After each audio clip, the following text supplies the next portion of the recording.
The truck door slams. 40 geese spill out into a cotton field at dawn, honking, flapping, scattering white feathers across rows of green seedlings. A woman stands at the edge of the field, arms crossed, watching them go. Somewhere behind her, a neighbor's laughter carries across the fence line. Marlene Whitfield has officially lost her mind, he says to no one in particular. She doesn't turn around.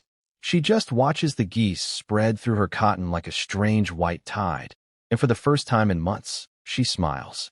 This is the story of why. Marlene Whitfield was 46 years old, third generation on the same 210 acres outside Lubbock, Texas. Her grandfather had cleared this land with a mule team. Her father had lost 2 fingers to a cotton picker in 1979 and kept farming anyway.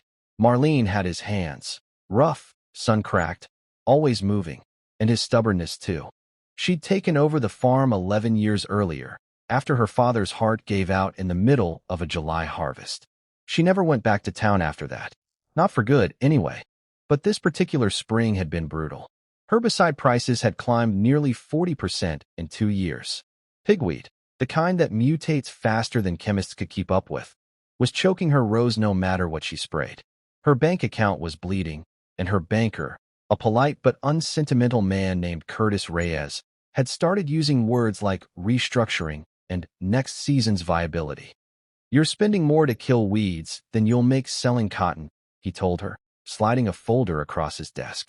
Something's got to change, Marlene. She already knew that. She just didn't know what yet. Word travels fast in a farming community, and word of Marlene's plan traveled faster than most. She'd mentioned it first at the feed store, almost as a joke, testing the idea out loud before she believed it herself. "Geese," she said, "in the cotton."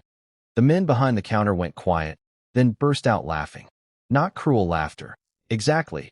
More the kind reserved for someone who'd clearly had one too many hot days in the sun. "Geese'll eat your cotton bolls right off the plant," one of them said. "Or they'll just wander off. Either way, you're out the cost of 40 birds." By the following week, half the county had heard some version of the story. Her neighbor, Dale Pruitt, who farmed the section next to hers, made a point of driving past her place slower than necessary, shaking his head through his windshield. Marlene's gone and turned her farm into a petting zoo, he told anyone who'd listen at the co-op. She heard about it. Of course she did. But she didn't argue.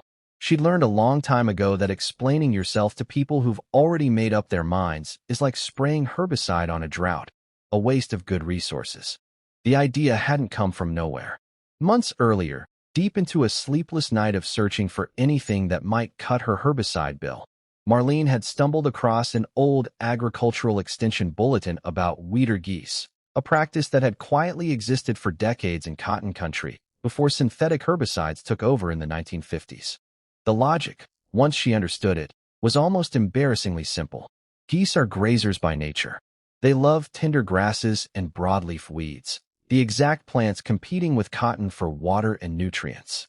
But mature cotton plants have a rough, fibrous stalk, and leaves the geese generally leave alone once the plants get past the seedling stage. Turned loose in a field of established cotton, geese will spend their days marching the rows, snipping weeds down to the dirt, and leaving the cotton itself largely untouched. She called an old-timer named Hollis Bates, 91 years old, who'd worked cotton fields as a boy before she was even born. "My daddy ran geese through our cotton every summer," Hollis told her over the phone, his voice raspy but sure. "Cheaper than a hoe crew, and they worked for free feed and a place to sleep." That was the moment the idea stopped being a joke and started being a plan. Buying 40 goslings wasn't romantic. It was logistics, brooding pens, heat lamps, water troughs, and a steep learning curve on how to keep young birds alive through their first vulnerable weeks. Marlene lost 6 of them in the first 10 days to a cold snap she hadn't planned for, standing in her barn at 2 a.m., trying to keep the survivors warm with nothing but towels and desperation. "You sure about this?" her daughter, Callie, asked one night, home from college for the weekend, watching her mother syringe feed a shivering gosling by lamplight. "No," Marlene admitted, "but I'm sure about the alternative. And the alternative is losing this farm." By the time the goslings were old enough to release, about 6 to 8 weeks, feathered out and sturdy on their legs, Cotton plants in her fields had already reached the stage where their stalks were too tough for young geese to damage. She'd timed it deliberately, cross-referencing planting dates with the bird's growth, terrified of getting the window wrong. The morning she opened the pen and drove them out to the field was the same morning Dale Pruitt happened to be driving by. The geese didn't behave the way anyone expected. They didn't wander off. They didn't destroy the crop. What they did, methodically and almost comically, was walk. Rows and rows, heads down, snapping up pigweed and morning glory and crabgrass with a steady, businesslike rhythm, like tiny white field hands clocking in every morning at sunrise. Marlene built them a portable shelter on wheels, moved every few days, and strung light electric fencing at night to keep coyotes out. A lesson learned the hard way after losing 3 geese in the second week. She fed them a light grain supplement each evening, just enough to keep them coming home, not so much that they'd lose interest in foraging. It wasn't magic. It was work, different work than she was used to, but work all the same. Some mornings she'd find a corner of the field they'd ignored entirely, weeds waist-high and mocking her. Other mornings she'd walk out and find rows so clean they looked freshly tilled. Slowly, though, a pattern emerged. The weed pressure was dropping. Not everywhere, not perfectly, but enough that she could see it, row by row, week by week. By late June, the contrast between Marlene's field and her neighbors had become impossible to ignore.